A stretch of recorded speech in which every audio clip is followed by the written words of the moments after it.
It's been another dominant season for UNC's women's lacrosse team. They just finished up last week 15-0 with an absolute trouncing of Duke to finish things off. Now they're looking ahead to the ACC Tournament upcoming this weekend and another run to the Final Four in the NCAA Tournament beyond that. Joining us today to talk about it all, Jamie Ortega. It's going to be phenomenal. Let's get right into it on today's episode of Locked On Tar Heels. You are Locked On Tar Heels, your daily podcast on the UNC Tar Heels, part of the Locked On Podcast Network, your team every day. Hey there, it's Wednesday, April 27th, 2022. Welcome into Locked On Tar Heels. I'm your host, Isaac Schade, beat writer for Sports Illustrated's All Tar Heel website. And I want to thank you for making Locked On Tar Heels your first listen every single day. Don't forget, we are free and available everywhere you get your podcasts. For those of you watching, I want to thank you for making this your first watch today. Please remember, like, subscribe, ring that bell so you get notifications every time a new episode drops. Well, like I said, we got Jamie Ortega, the one of, if not the greatest women's lacrosse player in Carolina history. She's got the most points ever, so there's a strong argument for that. Had a great conversation about who she is, being from New York, and everything that's happened this season and in seasons past. Let's get right into it. Here's my interview with Jamie Ortega. I am joined now on Locked On Tar Heels by UNC women's lacrosse player and all-around baller, Jamie Ortega. Jamie, thank you so much for joining us today. Thanks for having me. Really, really big honor.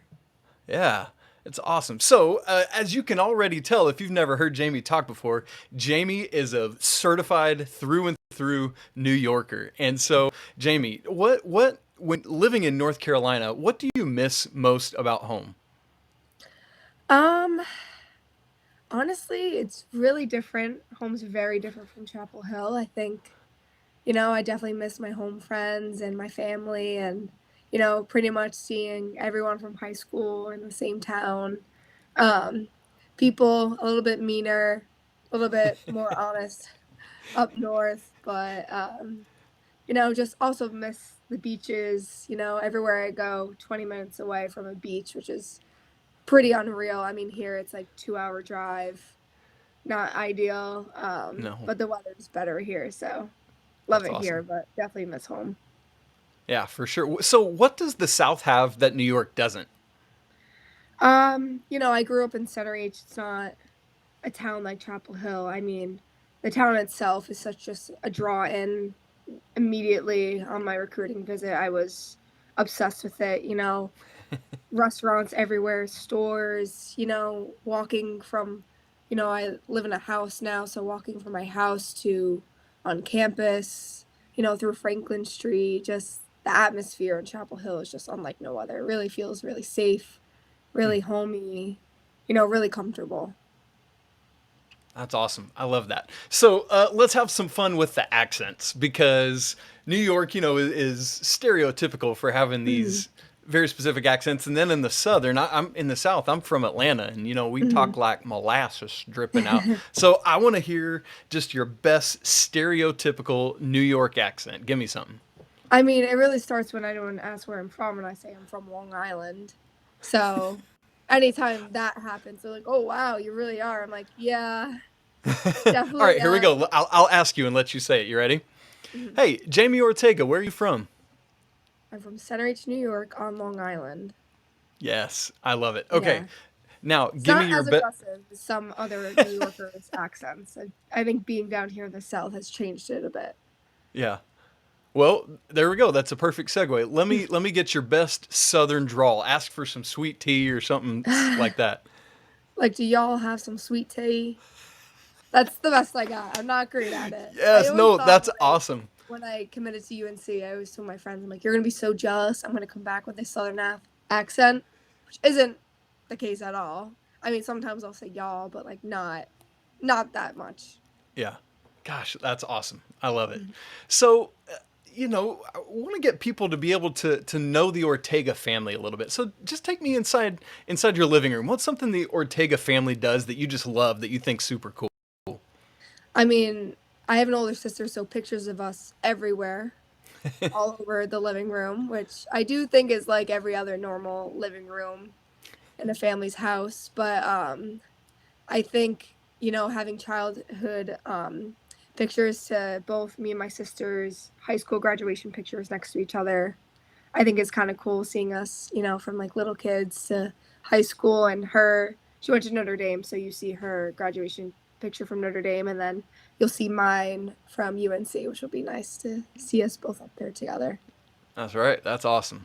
That's so cool that you guys. So between the two of you, what's the age gap and who wins? If you're playing one-on-one, just facing off in lacrosse, who's taking it home? So Nikki's 2 years older than me. So we're both attackers. So unfortunately, it's not like she's a defender and I'm an attacker, so you can really see. But I'd probably say I'd beat her. I usually have in the past. She's also been on the game for a while.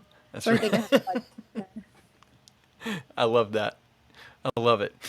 So speaking of competitiveness, there's so many phenomenal athletics teams on Carolina's campus and so many phenomenal women's teams and athletes. I mean, going all the way back to the great soccer teams from Coach Dorrance with Mia Hamm and everybody. And right now, when I look at it, you got people like you and Erin Matson, just like, so if you and Erin Matson have like a decathlon or some kind of like best athlete, who's taking home that trophy? Oh, God. I want to say, honestly, maybe Erin. I feel like she's just like a superior athlete. I don't know how good her endurance is, but I assume it's probably pretty good for being as talented as she is. Man, that's awesome. So here's like a lot of times people watch lacrosse and they think, oh man, it's so easy to be able to throw and catch the ball. Listen, I've tried it before. It's so stinking hard. And I'm an athlete. Like I played baseball in college. So what don't people realize about this sport that you love so much? Yeah, I think it's definitely more skill and a little bit more physical than people think. Like my family will always be like, "Oh, it's not that hard to score. Or, it's pretty easy, just dodge and shoot." I'm like, it's really not. Just, I mean, the level you play at, all the girls are the best in high school. It's not like, some girls just pick up the sport just to have fun. Like this is like a serious job. So, I think it's definitely more of skill than it is just being an athlete. I think people don't know how hard it takes and how much work you really have to put in to be good at lacrosse. Yeah, absolutely. And speaking of lacrosse, I mean, man, there has been such sustained success for UNC women's lacrosse. Can you just talk to us a little bit about Coach Levy and what she brings to the table? Yeah, I mean, Jenny's just a great coach, a great person. I think that she really treats us as her daughters and treats us really as a family, and that culture really spreads throughout all the classes on the team. I think that she really instills confidence in each other and for us to trust each other. And I think that's, I feel like there's like this bond that she has with all of us that's really unique. And, she's not just our coach, like there's definitely like a friend relationship there that a lot of players have with her, which I think is really cool. And, at the end of the day, she just really wants the best for us and loves to help us grow as a player and as a person. That's great. So in your answer there, Jamie, you talked about each class that comes through and the job that they have to do. Why is it that the Carolina women's lacrosse team is so perennially incredible?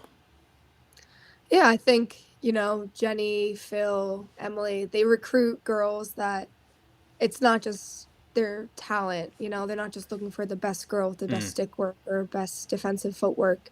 They look for girls who actually have the same personalities and values that we do. So when they come into UNC, that culture that we have, it's very easy for them to fall into that because they already believe and act that way.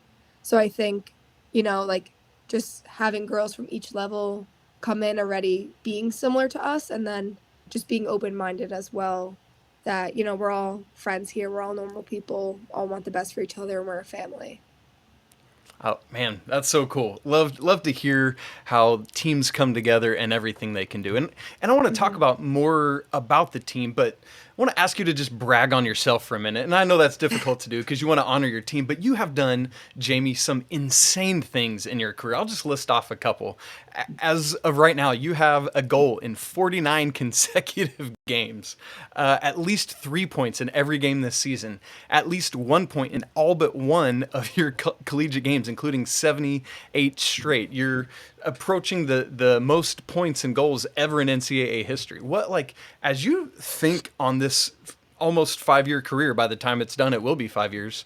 What accomplishment would you say you're most proud of individually? That's hard. Maybe just all-time points leader for UNC.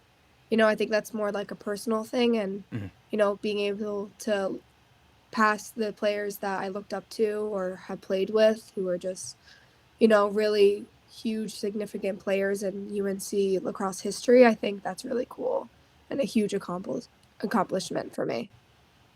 Absolutely, it is. And as I said, I don't want to neglect your teammates. We're going to talk more about that in just a minute. But one of the things that these individual accolades have done have allowed you to begin to capitalize on the new name, image, and likeness legislation that the NCAA has allowed. It's been a long time coming so that you all could Hmm. benefit off your name, image, and likeness. And what has that ability meant for you?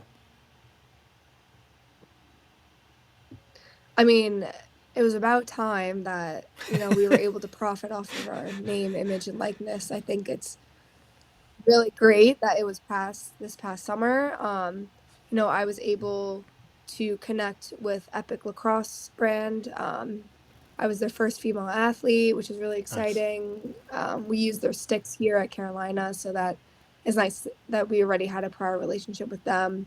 But I think it's really cool, learning to profit off of yourself and all the hard work that you put in kind of paid off. And, this is your reward for having these sponsorship deals and partnerships. And I think it's been really cool to learn how to brand yourself and, market yourself and see how you want to make a name for yourself. And then, have a company that's really interested and believes in you to help you kind of create Yeah. your own brand.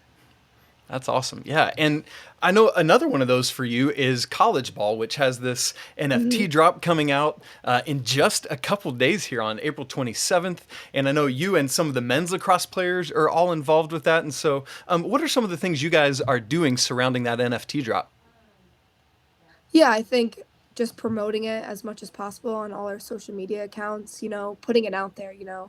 We are in a big group chat, so we talk all the time, especially with Jeff Martin. He's kind of the head of it all. He's been great, a really good guidance, a leader.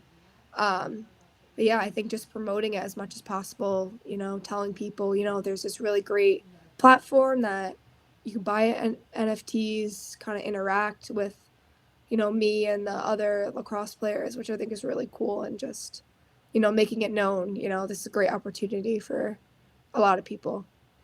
Yeah, this is something I think would be incredible for folks to check out, to be able, as you said, to Mhm. interact with you, some of the other players. And also, ultimately, the finances of it are a big way to Yeah. help you as student athletes. What does that mean to you? I mean, that's huge. I mean, I think it's always could making money in a way, kind of seeing how you can buy just your name, like being a Carolina athlete, it'll be interesting to see, what the finances end up being. That's so cool. I love it. I'm so grateful for groups like that. Like I know there are people out there trying to just benefit off of you and use you, but I love to hear of groups that really want the best for you guys as student Hmm. athletes. That's great, and want to hear more companies working towards that end. So thank you to College Ball and others that are doing that. That's great. We're Yeah, going to talk absolutely. more about this current season. In fact, what fueled this current season was some of the things that happened at the end of last year for Jamie and her Hmm. teammates in just a moment. But first, let me tell you about Built Bar. Built Bars are a great candy bar replacement option covered in 100% real chocolate. Some of the great flavors include mint brownie, mint puffs, and I just saw recently they have blueberry muffin flavor on sale, and I love that. These are all delicious, and Built is coming out with new flavors all the time. And at Built Bar, they are all about the taste. They're going to make it taste really good first and then come back and figure out how to make it healthy later. And I don't know how, but they pull it off every single time. So, go to Built.com, scroll down to the macros chart, and you're going to love what you see. High protein, low calories. High fiber, low carb. Let me give you some of the specific numbers. 130 calories, just 4 grams of sugar, only 4 net carbs, plus 17 grams of protein. Compare that to a candy bar, and you know which one you need to choose. So, go to Built.com and use promo code LOCKED15, and you'll get 15% off your next order. Again, that's promo code LOCKED15 for 15% off at Built.com. Man, big news. For the first time ever, Locked On is hosting live coverage of the 2022 NFL Draft from our studios in Dallas, with pick-by-pick analysis from our local team experts and gurus. Tune in all 3 days as our draft team guides you through every pick and trade in real time. It all starts tomorrow, April 28th, 7 p.m. Eastern Time. It's available on the Locked On NFL's YouTube page and in the Odyssey app. Again, we are here on today's episode of Locked On Tar Heels talking with women's lacrosse player and all-time points leader in Carolina history, Jamie Ortega. Jamie, it's so good to be chatting with you. And before we get to talking about this year, forgive me, we're going to dig into the pain of going back to last year a little bit. I mean, you guys, what a season. You had an undefeated run. And then as we got into the NCAA tournament, there were a couple games, starting with the Elite Eight against Stony Brook. You guys got behind, had an insane comeback where just battling back and forth. And then ultimately, you guys scored 5 in a row down the stretch. You scored or assisted, I think, on 3 of those 5 to help ultimately have what was a pretty comfortable win. Take me just inside the mindset of that comeback. Yeah, that was a hard game. Stony Brook was a great team. They really fought really hard and gave us great competition. And, I think it stems from, when we practice and scrimmage and, you're down 2 goals with 2 minutes left, I think it's kind of like muscle memory, just knowing how to come back from a deficit. And as much as it's great to be in the lead most games, it's also good to be under and see, how you kind of come from under the pressure, who's really going to kind of put their foot in the door and really fight for the team and kind of, lead the way. So I think that was, it's definitely like a learning opportunity, like most games are. And I think it really showed how much determination we had and how much talent we had and how much heart we had for that game and really just wanting to win and go back to the Final Four. Yeah, which you did. Came back, won that game 14-11, and then go back to the Final Four playing Boston College, who you had beaten earlier in the season, and just got down in this 11-6 hole. Another furious comeback, but this one, I don't even want to say you lost. I feel like it's just the clock ran out because the momentum that the team had going into it. And so just take me through the last 10 minutes or so of that game. Yeah, I think, no one wants to be down that many goals in a Final Four game, but I think thing we do good, which probably could have done better on in that game, was just taking a possession at a time. You can't really think about the score or how many goals you need to get in X amount of minutes. It's more of just being in the moment. Whatever possession you have next, just make the best out of it and really capitalize on those opportunities. Yeah.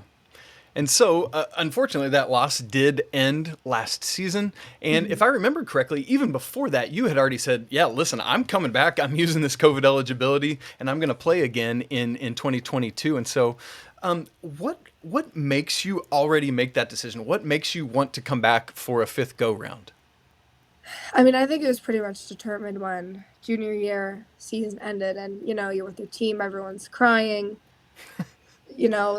just terrible time. And instantly I just thought, I was like, I'm not, I'm going to have another 2 years. I just couldn't imagine just leaving after next year. And you didn't even know what next year was going to be after, that COVID junior year. So, and it was normal-ish, but not, not like how life has usually been. So last year was tough. And I think just what got me through a lot of it was just knowing, I have another year, and even after our loss against BC, I'm still we have one more year, that's it.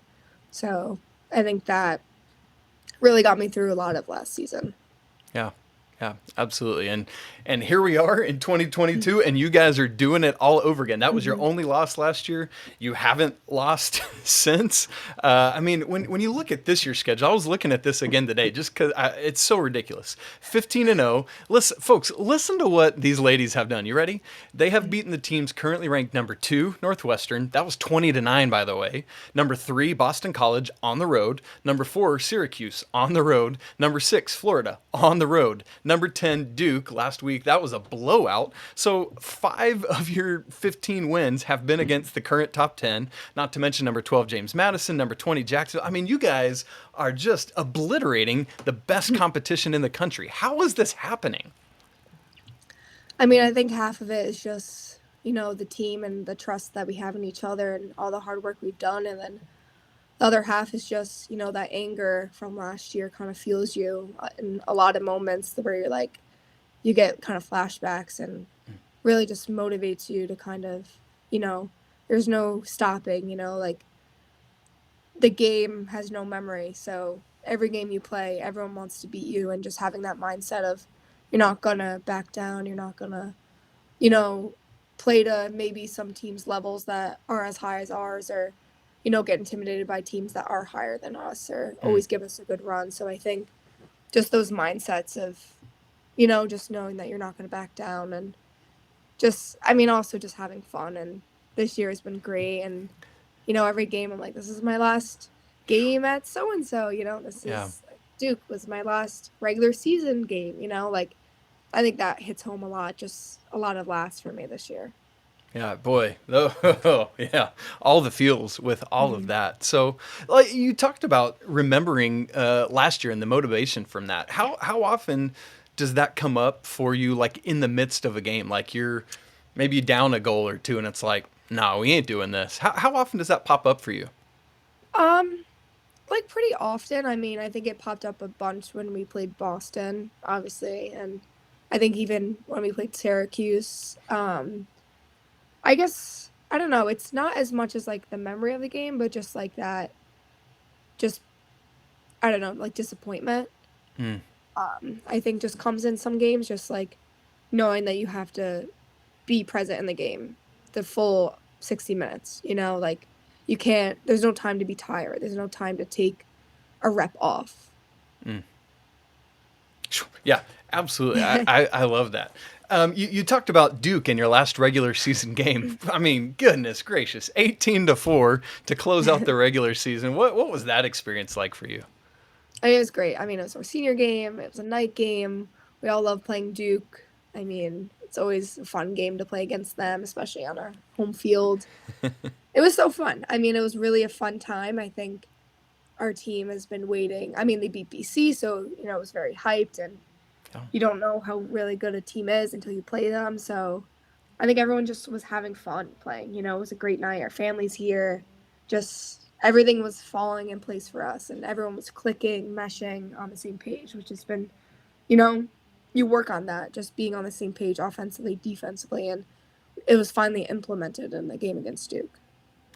Yeah, absolutely. And so when you look at some of these team numbers, I mean, we're talking 41 consecutive regular season victories, 30 consecutive wins at home, back-to-back undefeated regular season. I mean, honestly, undefeated season in the COVID year as well. So 3 straight when we're talking. I mean, what makes this year's team 2022 so special? I think it is because it's my last year. It's my last of a lot, and thankfully a lot of 5th years and 6th years came back. So it kind of feels like, home still, and with the same girls that I came in here with. So I think, there's no, oh, we'll get them next year type of thing. It's, now or never. Yeah. Does that mentality free you, or does it make you more tense? That idea of this is it? I think both. I mean, I think kind of having nothing to lose mentality, we do, even if we're ranked 1 or 10, we have nothing to lose. I think just going out there and playing with all you have. But I think also it's kind of like, oh wow, it's really my last year, like kind of kicks in sometimes. Yeah. As you look back on the regular season, what would you say is your highlight? I mean, I think beating BC was definitely one of them. You know, you wait X amount of games or X amount of days since we played them last. Yeah. And have a bittersweet feeling in your mouth when, you know, you're going to play them and, you know, you finally beat them on their home field, you know, their alumni weekend. Like, every emotion could just kind of came out in that game. And, you know, I think there's things that we can clean up on. It wasn't even our best game and we still won, which I think was pretty good way to look at things. But Yeah. I think that game was definitely really big for us and Yeah. kind of seeing how far we can push ourselves and play against really good teams. Yeah, that's incredible. And so all the fruit of the labor of this incredible regular season is that throughout the year, I think there were up to 7 of you and your teammates on the watch list for the Tewarton Award. And then on the final list, there are 4 of you, yourself, Allie, Taylor, and Emma. Tell me, what can you say about those 3 other ladies and the season they've had? I mean, they're just so talented. They shock me every day in practice and in games. They just work so hard, you know, and they put in the work. You know, they're great teammates. You know, they lead. You know, we're all in different positions. So, you know, Allie leads the middies. Emma is the leader for the defense. And Taylor is kind of that rock for us. So I think, I don't know, they're just really good people to have in your life. And I mean, I love playing against them, even though sometimes you can't beat them because they're so good. But I think they're just great teammates. And I live with them. So it's been great to have this final year with all of them and kind of cherish our last memories together.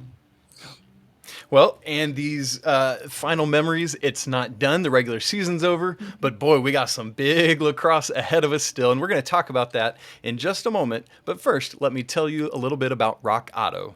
With the ever-increasing number of makes and models of cars, it's nearly impossible for your local auto parts store to carry everything you need. Why go through all those questions that you don't know the answers to when the salesmen's try to ask you what you need? I don't know what kind of trim my Pilot is. So what can I do? I could just go look it up myself on rockauto.com instead of waiting for the salesman to find the parts that I actually need. Rock Auto is a family business serving do-it-yourselfers for over 20 years. That consistency and dependability is something you can believe in. Rock Auto prices are reliably low for every customer, and their inventory is stocked with everything you need. So go to rockauto.com right now and see all the parts available for your car or truck. While you're there, write Locked On in their How Did You Hear About Us box so they know that we sent you. Amazing selection, reliably low prices, all the parts your car will ever need. That's rockauto.com. We are back here on Locked On Tar Heels with Jamie Ortega, attacker for North Carolina women's lacrosse team. And after a perfect 15-0 regular season, we are now moving into the ACC Tournament and all the postseason activity. And so in transparency, we're recording this on Monday afternoon. On Wednesday, Jamie and her teammates are leaving for the ACC Tournament. Just brief rundown of that schedule before we get back into talking about the ACC Tournament. All the games are going to be on the ACC network, so make sure you tune in there. First up for the Tar Heels on Friday, they will either play Pitt or Louisville at on ACC Network, and so we're going to be looking forward to that. So, Jamie, as you guys move into the ACC Tournament, and I know you don't want to look too far ahead, but what are you looking forward to in this last ACC Tournament? Hopefully just winning another championship game. I mean, we thrive in the ACCs. I think it's always just so fun. I think the ACC is a great conference. It's so hard. You know, it's probably the hardest conference there is, so you know, it's just another game to get better and kind of learn where we're at as a team and what we can improve on. Nice. So we'll have the quarterfinals Friday, semifinals Sunday, and then the championship would be the next Saturday. Is it hard to have the championship games separated so far, or would you rather it just be real close with the others? I mean, we never had it like this before. I did always kind of like just playing, you know, 3 games in the week and kind of ending it there because the momentum and you know, you're really in the moment, but I'm sure my body will be thanking me to have a week. It's usually tough to play 3 games and then, you know, physical games. So it's a lot. But I think it'll be cool. It's definitely a good change up, but you know, if we do end up making it to the championship game, and we'll still be the highest seed we could be in Chapel Hill, which I think would be great. We had ACCs last year, and it was amazing, right in our backyard. So hopefully, we'll be back there in 2 Saturdays. Yeah, that'd be awesome. And if the ladies are there, please, Tar Heel family, make sure you go and support them and just go absolutely bonkers. Help bring them home. I know, and I shouldn't say I know. Jamie, what does it mean to you guys on the field when you have that level of engagement from the fans? I love it. I mean, I think it's great. We've never honestly had this many fans before. We have a student section now. A band came once to our Northwestern game. Yeah. It's cool, I think lacrosse is a really cool sport to watch, and I think more people are picking up on that. And it's great weather. I mean, today was like 84, so sit in the stands, get a nice tan, watch a game. Yes. Root for your team. Can't really complain. There you go. So finish this sentence for me. Carolina wins the ACC championship if blank. If we all played together as one. Simple. Yeah, I mean, it doesn't take much more than that. You just got to keep doing what you've been doing all season. Yeah, absolutely. Well, and again, we don't want to forecast too far past the ACC tournament, but we do know the NCAA tournament is ahead, and that's the ultimate goal. I mean, as we look back at your career, if I remember correctly, you've made it to the Final Four 3 times. Probably would have that COVID year if it hadn't been shortened. And so as we look ahead to that, what do you learn from last year, senior year, round 1, and how do you utilize that to help put it all together this time around? I think it's just learning about, like how to play in a big game like that, and how mentally, not as much physically, but mentally just being dialed the whole game. And I think that's something that I've tried working on. I know my teammates have, but just being there in the moment, the full 60 minutes and every possession you have, like really be engaged. And hopefully we go back to the Final Four in the championship game, but you learn it takes a special team to win the semifinals and then even win the championship game. And I think mentally, if we're really at a different level and not where we were last year, I think hopefully the end result will be different. Absolutely. And as you said, Jamie, I mean, it just takes sometimes just sheer luck and other things to make it that far. In a one-game scenario where anybody could win, it just takes a lot falling your way. And so I know it's probably not fair to say championship or bust, but when you look back at this season, this summer, or a couple years from now, how would you define success for the 2022 Tar Heels? I mean, it's always nice to win a championship, but I think just knowing that every game that we played, we did our best. Like we didn't choke. Like we actually played our best games and really put everything that we had. And if we do that and still lose, we know that we did like our best and we really tried, and really worked hard. Absolutely. And that's ultimately all you can ask for as an athlete. I mean, I'm a parent, and I'm trying to instill in my kids, like, sometimes you're going to lose in life. I just want you to do your best and work as hard as possible. So I would just, as a parent, say thank you to you for that example. I think that's incredible. So, looking even a little bit further ahead, you finish this season, and then May comes and everything's done. What's next for Jamie Ortega? So hopefully the Pro League. I think it starts like mid-July, so hopefully another round of lacrosse, and then just being on Long Island. I mean, being home, I've been at Chapel Hill for 5 years. I think it's good to go back home and, really be with, my friends, my family, just enjoy. I think it would be a very different shift, but I'm excited to go back home for a little bit and just relax after 5 years of D1 lacrosse.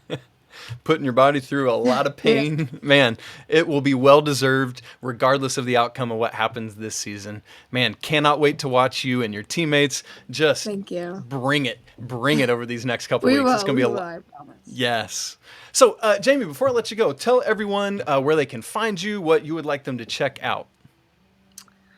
Find me on Instagram, just Jamie Ortega. Twitter, Jamie_Ortega. Don't really have TikTok, so probably not on that, but I think Twitter and Instagram are best ways to find me. Love it. So make sure you check Jamie out there. As we talked about, would love for you to check out this NFT drop coming out from College Ball here in the next day or two. Really help these student athletes continue to be able to benefit off their name, image, and likeness and do those things. Jamie Ortega, thank you so much for your time. Best of luck. Go do work. Thank you. Thank you for having me. Absolutely. Well, that's it for today's episode of Locked on Tar Heels. Huge shout out, huge thanks to Jamie Ortega for jumping on with us, talking about the season, talking about what's upcoming. Can't wait to see how the ACC tournament goes this upcoming weekend. As you're listening or as you're watching, on Wednesday, the ladies are on the way right now, so think about them as they travel. Would love to encourage you, wherever you listen to podcasts, please go subscribe to the show right now. Don't wait another second. You can follow the show on Twitter at Locked On Heels, and you can follow me at Isaac Schade, ISAACSCHADE. Boom. I love it. Thanks for doing it.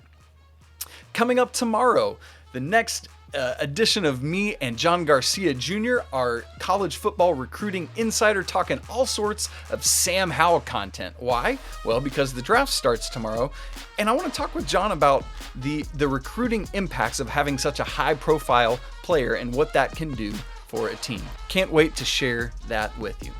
Hey, thanks again so much for making Locked On Tar Heels your first listen today. And now let me encourage you, in fact, to make Locked On NFL Draft your second listen. Ryan Tracy and former NFL cornerback Eric Crocker bring the NFL Draft to life every day with insight and analysis on college football prospects and NFL front offices. It's free and available anywhere you get podcasts. Hey, thanks so much for spending part of your Wednesday talking with me, listening to Jamie and all her great stories and insight about Carolina women's lacrosse. I just want to remind you, it's always a great day to be a Tar Heel. Until tomorrow, peace!